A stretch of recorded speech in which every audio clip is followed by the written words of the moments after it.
কানে শুনেও যারা না শোনার ভান করে থাকে আর যারা নেতিবাচক কথায় বিশ্বাসী না হয়ে ইতিবাচক কথা বিশ্বাস করে, তাদের ক্ষেত্রে কিন্তু সফলতা হাতের মুঠোয়। এই প্রসঙ্গে নিয়ে একটি গল্প আজকে আমি তোমাদের কাছে শেয়ার করছি। চ্যানেলে যারা নতুন আছো এবং নতুন যারা আমার গল্প শুনছো, গল্পটি শোনার পরে প্লিজ একটি সাবস্ক্রাইব করতে ভুলবে না যেন, এবং লাইক দিয়ে আমার পাশে থেকো। সবাই নিশ্চয়ই ভালো আছো, আমিও ভীষণ ভালো আছি। একবার এক জঙ্গলের মাঝখান দিয়ে একদল ব্যাঙের দল যাচ্ছে। যেতে যেতে অন্ধকার হয়ে গেছে, চারদিকে অন্ধকার, নিস্তব্ধ, ঝিঝি পোকার ডাক। ব্যাঙগুলো খুব ভয় পেয়ে গেছে। তারা সবাই সবাইকে বলছে যে এত দূরের পথ, আমরা হাঁটতে হাঁটতে ক্লান্ত হয়ে গেলাম, আর দেখো চারদিকে কেমন অন্ধকার হয়ে গেল।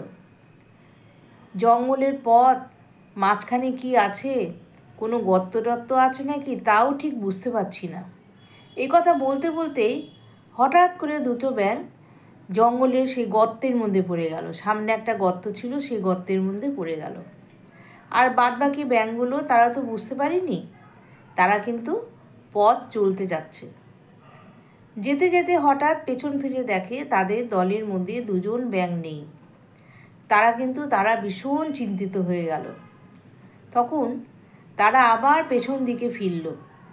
আবার পেছন দিকে এসে দেখে জঙ্গলের ভেতরে একটা গর্ত, সেই গর্তের মধ্যে দুটো ব্যাঙ পড়ে ছটফট করছে এবং ওপরে ওঠার জন্য প্রচুর চেষ্টা করে যাচ্ছে, কিন্তু কিছুতেই উপরে উঠতে পারছে না। হাজার চেষ্টা করেও তারা যতবার উপরে ওঠার চেষ্টা করছে, কিছুটা এসে আবার উল্টিয়ে পড়ে যাচ্ছে। বাদবাকি ব্যাঙগুলো এসব দেখছে আর তারা নিজেরাই বলছে যে এদের যে আজকে কী দশা হবে, হয়তো বা মরেই যাবে। কি হবে, এই গর্ত থেকে তারা উঠবেই বা কী করে? যাই হোক, এরকম কথাবার্তা তাদের মধ্যে হচ্ছে। তারপর হঠাৎ একজন ব্যাঙ তাদেরকে বলে উঠল, দেখো তোমরা কিন্তু বৃথা চেষ্টা করছো, এই গভীর গর্ত থেকে ওঠা তোমাদের পক্ষে কখনোই সম্ভব না। আর এখন কত রাত, তোমরা তো ঠিক বুঝতেও পারবে না তোমরা কত দূর উঠলে। দেখো তোমরা অর্ধেক উঠে আর তোমরা উঠতে পারছো না, আবার তোমরা উল্টিয়ে পড়ে যাচ্ছ। বরং আমি বলি কি, তোমরা বরং নিজেরাই মৃত্যুবরণ করো, তোমরা আর ওঠার চেষ্টা করো না। তখন ওই দুটো ব্যাঙের মধ্যে একটি ব্যাঙ সেই ব্যাঙটির কথাটা শুনেছিল। সে বলল, নিচের থেকে সেও চিৎকার করছে যে হ্যাঁ তো, কত চেষ্টা করছি উপরে ওঠার, কিছুতেই আর উপরে উঠতে পারছি না। আমি হাজারবার চেষ্টা করে আবার কিছুটা উঠে আবার আমি উল্টে পড়ে যাচ্ছি। তখন ওপর থেকে বাদবাকি ব্যাঙগুলো সবাই মিলে চিৎকার করছে, হাত পা নাড়িয়ে তারা বলছে যে উঠে এসো, উঠে এসো, কিন্তু কিছুতেই উঠতে পারছে না। আবার কেউ কেউ বলছে যে তোমাদের দ্বারা আর ওঠা হবে না, তোমরা বরং নিজেরা মৃত্যুবরণ করো ওখানে।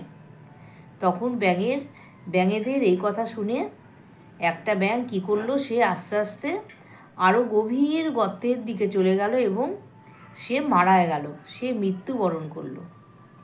কিন্তু আরেকটি ব্যাঙ ছিল, সে কিন্তু চেষ্টার ত্রুটি রাখছে না। সে বারে বারে চেষ্টা করছে উপরে ওঠার। আর বাদবাকি ব্যাঙগুলো বলেই যাচ্ছে হাত পা নাড়িয়ে, তুমি আর উঠবে না, তুমি পারবে না উঠতে, তুমিও সেই ব্যাঙটির মতো মৃত্যুবরণ করো নিজে, তুমি আর উঠতে পারবে না। দেখো কতবার উঠছো তাও তুমি পাচ্ছ না, তুমি নিজেই নিজের মৃত্যুবরণ করো। কিন্তু সেই ব্যাঙটি অদম্য চেষ্টা করছে সেই গর্ত থেকে উঠে আসার জন্য।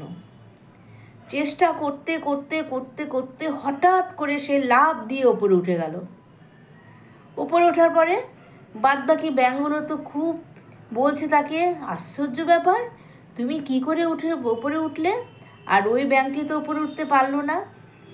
তখন সেই ব্যাঙটি বলল যে দেখো, তোমাদের উৎসাহের জন্যেই কিন্তু আমি ওপরে উঠে আসলাম, আমিও তো উঠতে পারছিলাম না, কতবার চেষ্টা করলাম ওঠার, কিন্তু তোমরা ওপর থেকে যেভাবে হাত পা নাড়াচ্ছিলে আমি তাতে বুঝতে পেরেছি তোমরা আমাকে খুব চেষ্টা করছো, খুব উৎসাহ দিচ্ছ আমাকে ওপরে উঠে আসার।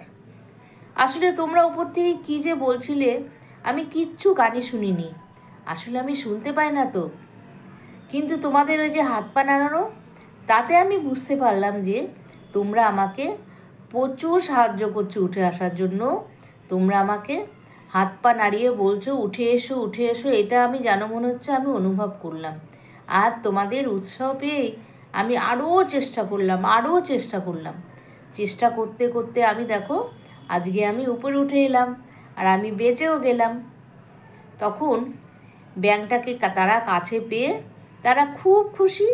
তখন তারা আবার নিজের জায়গায় হাঁটতে হাঁটতে হাঁটতে হাঁটতে সব ব্যাঙ একসাথে তাদের নিজের জায়গায় চলে গেল। তাহলে এই গল্পটার আসল উদ্দেশ্যটা কি, আসল কথাটা কি?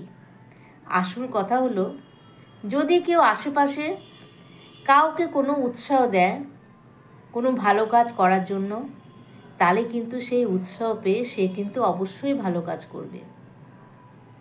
আর যদি কানে না শুনেও যদি কানে না শোনার ভান করে কে কি বলছে না বলছে তাতে কান না দিয়ে সে যদি নিজের চেষ্টায় কাজ করে যায়, তাহলে সে কাজে কিন্তু সফলতা আসবেই।